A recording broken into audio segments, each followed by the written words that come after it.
Olá, meu nome é Monique Mosca Gonçalves, sou promotora de justiça do Estado de Minas Gerais. Quero dar boas-vindas a todos os alunos do curso de Dilemas Éticos na Medicina Veterinária. Agradecer o convite por parte da organização, do grupo de extensão da UFO, parabenizar todos os envolvidos por esse importante curso. Nós vamos falar hoje aqui sobre o dano animal, que foi tema da publicação de um livro. Vou até divulgar aqui com os alunos esse livro aqui. Esse livro foi fruto de um estudo durante o mestrado na Universidade de Lisboa, e ele aborda uma nova concepção de reparação de danos no âmbito de atos que violam interesses fundamentais dos animais. Esse curso, promovido pela UFO, ele tem uma significativa importância, porque em razão, nós vemos, a gente vem passando aí por uma modificação muito grande no âmbito do sistema jurídico, do que se compreende sobre o tratamento dos animais. E isso, obviamente, impacta de forma muito grave na atuação dos médicos veterinários, exige uma nova forma de tratamento também no âmbito da profissão. Hoje a aula não vai ter exposição de slides, né? O nosso tempo aqui é curto, então vai ser uma aula mais expositiva, mas desde já eu quero vou disponibilizar o meu contato e também a apresentação dessa aula em slides, ela ficará disponível para todos os senhores. Peço que entrem em contato com a organização do evento e eu poderia encaminhar aí para todos um material mais completo. E, basicamente, aqui o objeto dessa aula, o que é o dano animal, né? Essa matéria, obviamente, ela é no âmbito jurídico, e ela representa uma nova configuração de um dano. O dano, para o direito, ele representa a violação de um interesse jurídico.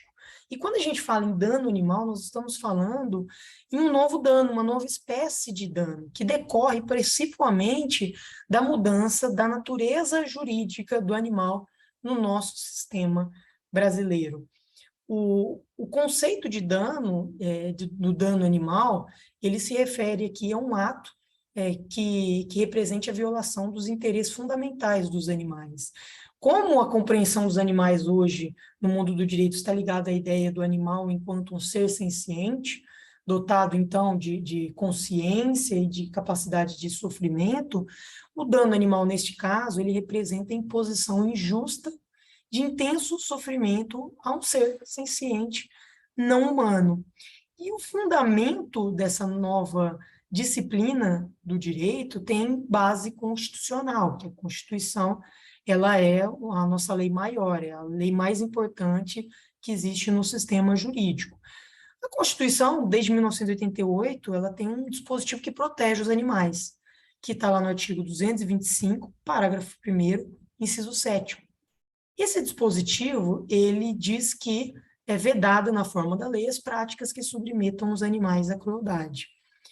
Bom, não é um dispositivo novo, ele é oriundo do poder constituinte originário, ou seja, desde da Constituição, ele não é fruto de uma modificação, e já tem muitos anos. O que mudou nesse dispositivo foi a sua interpretação, que a gente chama na doutrina constitucional de mutação constitucional, quando a mesma letra de um dispositivo, sem que haja modificação no seu texto, ele passa a receber uma nova interpretação que muda todo o seu significado. E foi o que aconteceu com essa norma constitucional que proíbe a crueldade contra os animais. Originalmente, essa norma ela era interpretada com um caráter antropocêntrico, ou seja, a ideia de proibir a crueldade contra os animais estava ligada a uma concepção ética, moral, voltada à tutela dos interesses fundamentais humanos. Então, a proteção dos animais era uma proteção indireta. A ideia de que as práticas cruéis contra os animais, elas representavam uma degradação da dignidade da pessoa humana, representando os nossos impulsos mais primitivos. E que essa prática pode gerar, e que a permissão dessa prática pudesse gerar também atos de violência entre seres humanos. Mas na sua concepção originária, então, não tinha como escopo a proteção direta do animal. A preocupação da norma na sua criação não era uma preocupação com a dignidade daquele ser que seria o ser vítima daquele ato de violência. E isso mudou. Tanto mudou que hoje já existe um princípio reconhecido por parte da doutrina, por boa parte da doutrina, que é o princípio da dignidade dos animais. Dizer que os animais são portadores de dignidade significa dizer que eles têm valor intrínseco, valor inerente, e que por isso eles não se importam apenas pelos interesses humanos, pelo seu valor direto, seja um valor econômico, seja um valor sentimental, mas eles interessam pelo seu próprio valor. E essa interpretação, essa mudança de interpretação, que passa de um caráter antropocêntrico, né, para um caráter sensiocêntrico, ela promove profundas alterações no sistema infraconstitucional.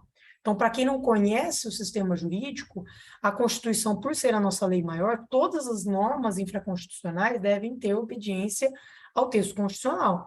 Se uma determinada lei ela não se alinha à Constituição, ela é inconstitucional e ela deve ser, a sua interpretação deve ser feita conforme a Constituição. E aqui, por exemplo, o Código Civil, a Lei de Crimes Ambientais, todas as leis que, de alguma forma, tratam a questão dos animais devem ser interpretadas de acordo com essa nova interpretação do preceito constitucional anti-crueldade animal. Mas para que a gente possa entender como que a gente chegou até esse momento de ter uma mudança da interpretação, né? E essa mudança de interpretação, ela se extrai principalmente da interpretação do Supremo Tribunal Federal, que é o guardião da Constituição. Então, quem tem o poder de dizer como a Constituição deve ser interpretada é o Supremo Tribunal Federal. Isso está previsto na própria Constituição.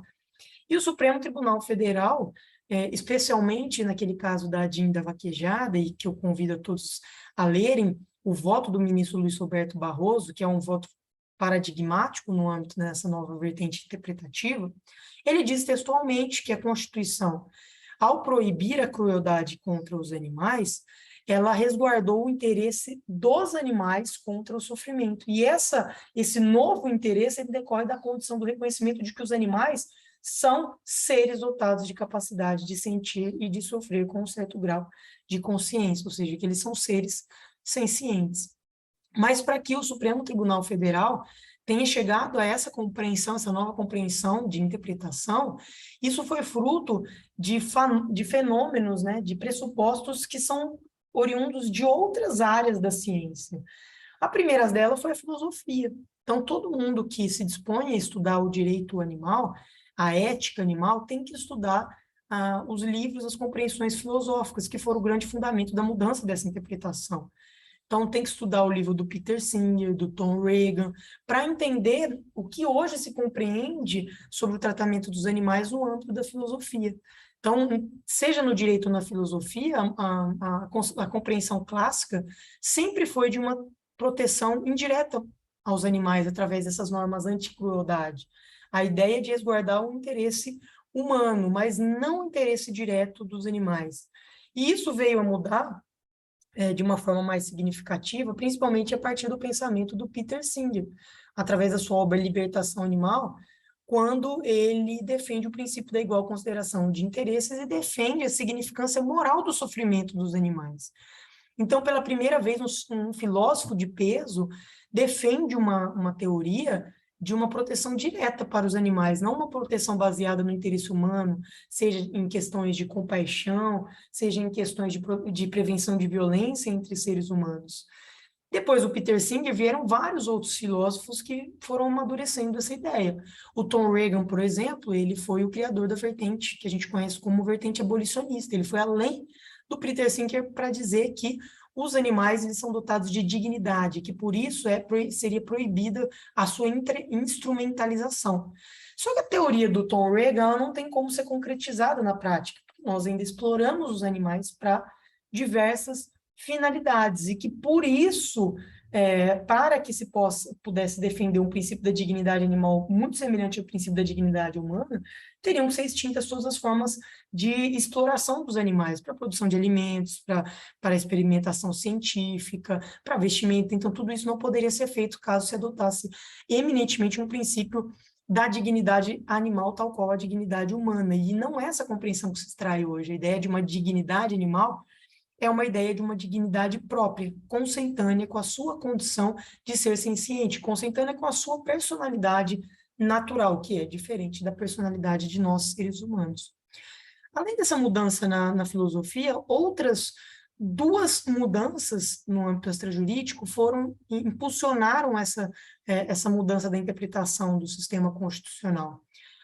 Uma delas foi a questão do pressuposto científico. Então, a neurociência, e aí vocês com certeza conhecem muito melhor do que eu no âmbito do que significa dizer para a ciência, do ponto de vista científico, técnico, o que significa essa concepção de ser senciente, quais são as características e as capacidades dos animais que fizeram com que, em 2012, né, agora fazendo nesse ano 20 anos, a gente tivesse, 10 anos da Declaração de Cambridge, a gente tivesse ali uma mudança, um pressuposto científico que dissesse, então a ciência afirma textualmente que os animais são seres sencientes e que por isso eles são dotados aí dessa significância moral, que é o fundamento científico.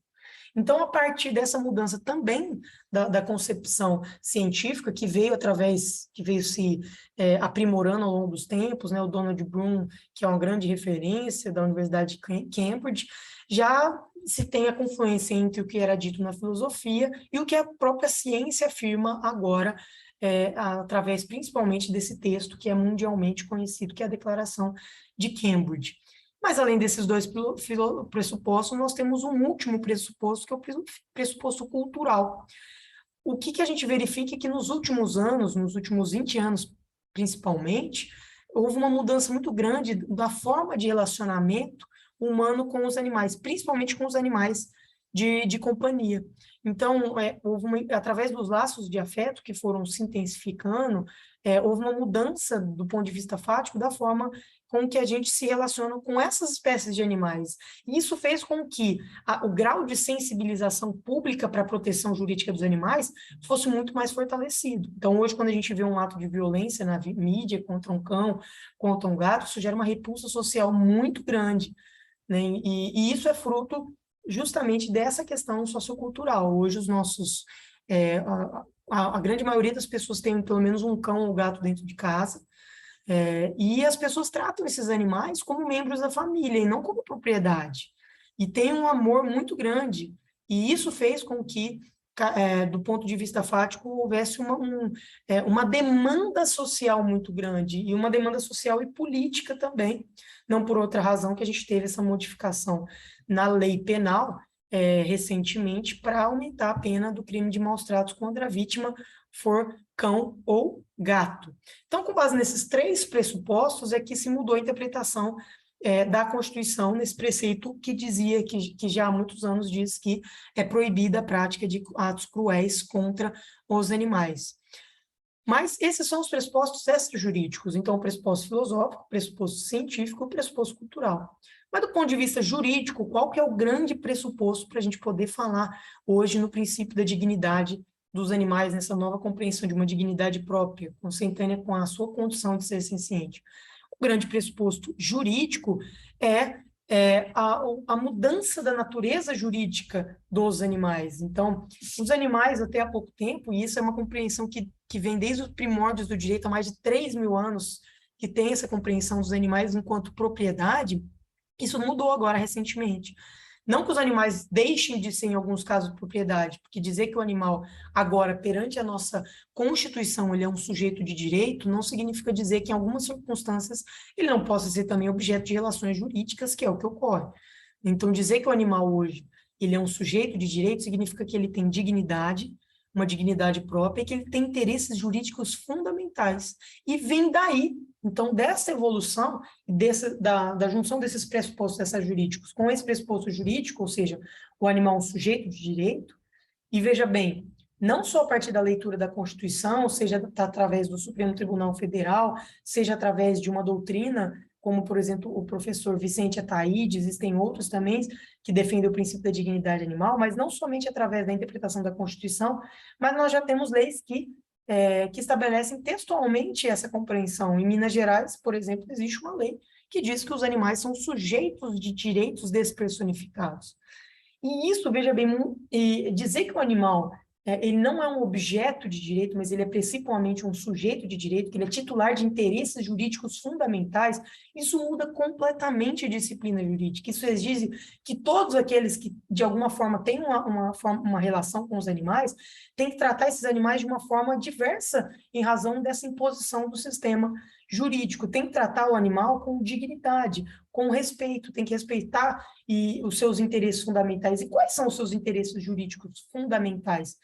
E esses interesses, nós não temos ali uma lei que traga textualmente os interesses, como nós temos, por exemplo, no âmbito, por exemplo, a Constituição traz os direitos fundamentais dos seres humanos. Então, nós temos um rol no artigo 5º ali imenso, falando de todos os direitos fundamentais que nós temos. Mas nós não temos na Constituição esse mesmo rol para dizer quais são os direitos fundamentais dos animais, quais são os interesses jurídicos. Nós temos que interpretar esses interesses jurídicos principalmente através da concepção do que seja um ser senciente. Então, é principalmente do que significa essa condição de ser senciente que vai dizer quais são os interesses jurídicos fundamentais dos animais. E hoje, então, dizer que o animal é portador de interesses jurídicos fundamentais, um exemplo clássico para a gente entender, né, principalmente no âmbito da medicina veterinária, para quem é um médico veterinário e lida principalmente com cão ou gato, quando se compreendia que o animal ele era um objeto, significa dizer que ele era uma propriedade, que ele não tinha valor inerente, senão um valor para o seu dono, o seu proprietário, que ele era representado por um valor econômico. Neste caso, pensando do ponto de vista do médico veterinário, um exemplo muito simples para compreender a mudança de pensamento. Quando uma pessoa levava o seu cão ou o seu gato para um tratamento médico veterinário, na compreensão antiga, era como se levasse um carro para o conserto. Então, quando chegava lá, a visão do médico veterinário era a visão de um técnico e queria consertar aquela propriedade, aquele bem. Olha, esse bem está danificado, o senhor tem que consertar. Basicamente, o serviço prestado era esse. A visão do médico veterinário era, eu estou prestando um serviço para quem? Para o animal ou para o seu proprietário? Obviamente, a compreensão era de que eu estaria prestando um serviço para aquela pessoa que levou aquele animal. O animal era apenas o objeto do serviço, o objeto sobre o qual recairia aquele serviço, ou seja, consertar um bem de valor econômico. Mas isso mudou. Então, hoje, dizer que o animal é sujeito de direito, na perspectiva do médico veterinário, principalmente o médico veterinário desses animais de companhia, a mudança é como se fosse hoje um pai ou uma mãe que leva uma criança para o médico. E essa criança está doente. O médico vai olhar a criança não como propriedade daquele pai ou daquela mãe, como um bem a ser consertado, como um carro que está dando defeito, mas ele vai olhar aquela criança como um paciente, com a diferença que uma criança, assim como um animal, eles são seres incapazes. Então, quem representa os interesses deles são, no caso agora, os tutores, e não mais ditos os proprietários. Então, hoje a visão é de que quem tem um cão ou gato, no âmbito de vista dessa relação com o médico veterinário, é uma relação, primeiro, de guarda, e é uma relação do médico veterinário para o animal, uma relação entre entre um paciente, ou seja, o destinatário daquele tratamento à saúde é o próprio animal, embora ele esteja ali representado pelo seu guardião, pelo seu tutor. Então, do ponto de vista de uma analogia, a analogia mais simples para ser feita é essa. E eu não estou tirando isso da minha cabeça, existem isso, já jurisprudência dizendo, por exemplo, que o animal de companhia ele faz parte da nossa família. Então, a analogia que se faz hoje, quando há uma disputa de guarda do animal, é a analogia que se faz com relação ao sistema infanto-juvenil, a ideia do poder familiar. Então, existem sim decisões jurisprudenciais reconhecendo a ideia de uma família multiespécie. Então, a ideia de que quem tem um cão ou gato não é proprietário do animal, senão é sim um tutor, um guardião, e tem que garantir os seus direitos fundamentais. Passando isso para a ideia do dano animal, ela traz uma ideia de reconhecimento dos interesses, mas é uma ideia de responsabilização.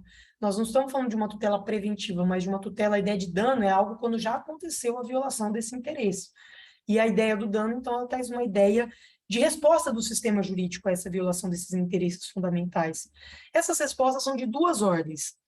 Primeiro, o sistema penal. Então, quando a gente fala em dano animal, em violação de interesses fundamentais dos animais, nós vamos ter consequências penais, são as consequências mais severas, e ela está lá na Lei dos Crimes Ambientais, o artigo 32 da Lei dos Crimes Ambientais, que prevê o crime de maus-tratos, ela vai ser reinterpretada hoje à luz da Constituição, para dizer que o bem jurídico penal, o que é o bem jurídico penal?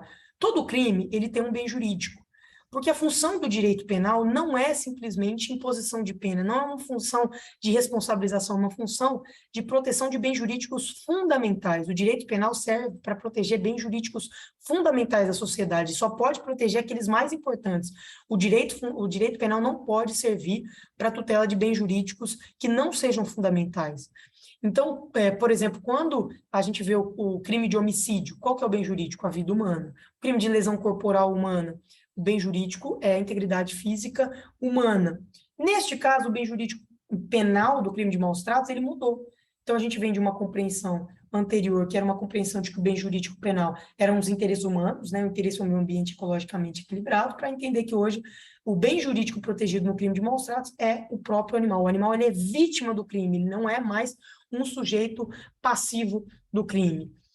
Então, essa compreensão muda. Então, assim, a responsabilidade penal do dano animal hoje, ela exige uma mudança da interpretação da lei dos crimes ambientais, e mais agora, principalmente no âmbito da nossa temática, a ideia de responsabilidade civil pelo dano animal. Então, é uma mudança, a ideia de interpretar o Código Civil à luz da Constituição. Quem for se dispor a ler o Código Civil vai achar que essa professora está maluca, porque você vai ler o Código Civil e não vai encontrar nada lá falando de dano animal, de interesse jurídico do animal. Você vai ler o artigo 83 lá e vai ver que o animal é um bem sem movente, é uma propriedade. E, de fato, o Código Civil está obsoleto, mas a partir da interpretação da Constituição, você compreende que, se a Constituição diz que um animal é um sujeito de direito e o Código Civil diz que o animal ele é uma propriedade, quem que vai prevalecer? No conflito, deve prevalecer a Constituição. Então, hoje, basicamente, a ideia de que quem submete o animal a um ato de maus-tratos, a uma violência injustificada, e por que eu disse injustificada? Porque o nosso sistema jurídico permite que seja imposto, por diversas razões, seja imposto sofrimento ao animal, mas isso vem de uma lógica de conflito de interesse. Então, quando o sistema jurídico permite a exploração dos animais para a produção de alimentos, é porque ele entende que o interesse do animal deve ser preterido em favor de um interesse humano maior. É a mesma lógica, por exemplo, da lei que permite a experimentação animal. Então, principalmente para fins de evolução da saúde humana, o interesse do animal deve ser preterido numa lógica de ponderação de valores. Mas quem, de uma forma injusta, ou seja, não permitida pelo nosso sistema jurídico, impõe sofrimento a um animal, pratica um dano. E aí tem que reparar esse dano. Como é que funciona a reparação do dano para o Código Civil? A reparação do dano, ela deve ser feita com base, o ato ilícito está previsto lá no artigo 186 do Código Civil, então convido todos à leitura, que diz o que é um ato ilícito. Basicamente, um ato ilícito é a violação a um interesse. Quem de uma forma ilícita viola um interesse, pratica um dano, e onde há um dano, há um direito de reparação. E o artigo 924 do Código Civil diz que a reparação do dano deve ser feita de acordo com a sua extensão. Quais são as medidas, então, que vão abranger a reparação de um dano quando o animal for vítima de um ato de violência injusta? Primeiro, a reparação da saúde do animal. Então, um animal que, por exemplo, o caso do Sansão, que é paradigmático, uma pessoa decepou suas patas traseiras, ele teve que ter um atendimento médico veterinário, isso implica em custos. Então, o agressor teria que pagar esses custos. Mas não só isso, ele vai perder se tiver uma relação com o animal, assim como quando um pai pratica maus-tratos contra o filho, ele está sujeito à perda do poder familiar. Se o agressor for o tutor, ele vai perder esse direito sobre o animal. E também vai ter que pagar um valor que vai servir de compensação ao animal pelo sofrimento experimentado. Então, neste âmbito de reparação de danos, hoje é a compreensão nova. Então, o Tribunal de Justiça do Paraná foi pioneiro a reconhecer que o animal tem capacidade jurídica, e nós estamos próximos de ter uma decisão para fixar uma valoração do dano animal. Vai ser a primeira decisão jurisprudencial, que seria o quê? O juiz nada mais vai fazer do que fixar um valor a título de dano extrapatrimonial que tem que ser vertido para o próprio animal. Isso é uma compreensão absolutamente nova do sistema jurídico.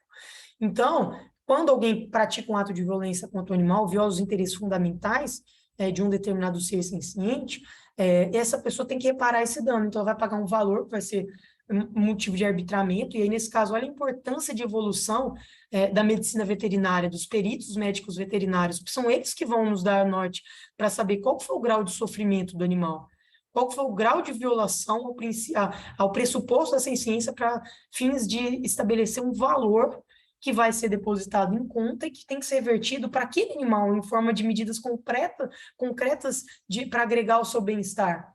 Então, uma forma de compensação. O dano moral nada mais é do que uma forma de compensação por um sofrimento. E isso existe, obviamente, no âmbito do ser humano, né?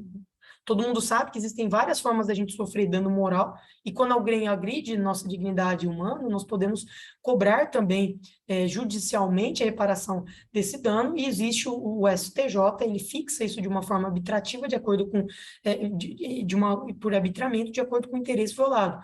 Né? Então, o direito à imagem, quem viola o direito à imagem, por exemplo, pode praticar um dano moral para o ser humano. E isso implica na fixação de um valor que, obviamente, vai ser revertido para aquela pessoa que vai utilizar de acordo com o seu interesse. Como o animal é incapaz, quem vai ter que definir como que esse valor vai ser utilizado para agregar o seu bem-estar vai ser o seu tutor, o seu guardião, quem tiver ali responsável pela garantia dos seus direitos fundamentais. E só para a gente finalizar aqui, a importância, né, da confluência entre a técnica, entre os juristas e os técnicos. Como que nós vamos entender quanto que existe o dano animal? Porque o dano animal é a violação dos interesses jurídicos fundamentais dos animais. Mas esses interesses não estão listados na Constituição. E como que nós, juristas, vamos saber quando que o animal teve um sofrimento intenso? Porque, veja bem, isso é uma compreensão de caráter subjetivo. Nós precisamos de um suporte técnico para saber. Ora, quem deu um chute do animal, um chute do animal, será que essa agressão vai representar a violação de um interesse jurídico fundamental ao ponto de gerar um dano?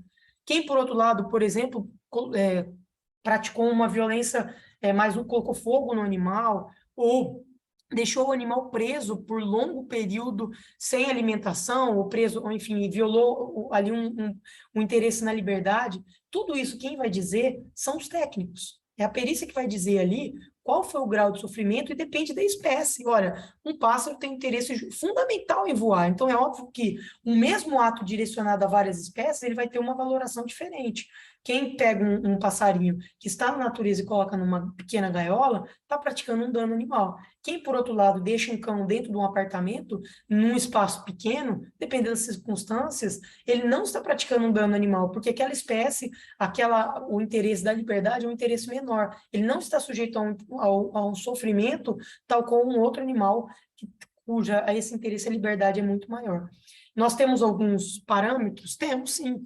Né? A resolução 1236 do Conselho Federal de Medicina Veterinária é um grande parâmetro, um rol exemplificativo, mas um grande parâmetro do que seriam ali, de vários tipos que configurariam o dano animal. Leis estaduais também, em Minas Gerais nós temos a Lei 22.231, que também prevê de forma exemplificativa, mas basicamente nós vamos precisar desse suporte médico veterinário para dizer quando que vai estar presente esse dano e que esse dano, então, é passível de reparação no âmbito de uma ação judicial. Bom, o nosso tempo aqui está acabando, né? Nós já temos quase 29 minutos de aula. Sem querer estourar, eu quero agradecer novamente a organização da UF por esse convite. Foi um grande prazer, uma grande honra participar. Espero que todos tenham aproveitado e gostado dessa aula. E, mais uma vez, eu disponibilizo o material para quem quiser, pode ser encaminhado posteriormente para o e-mail. Muito obrigado e até mais.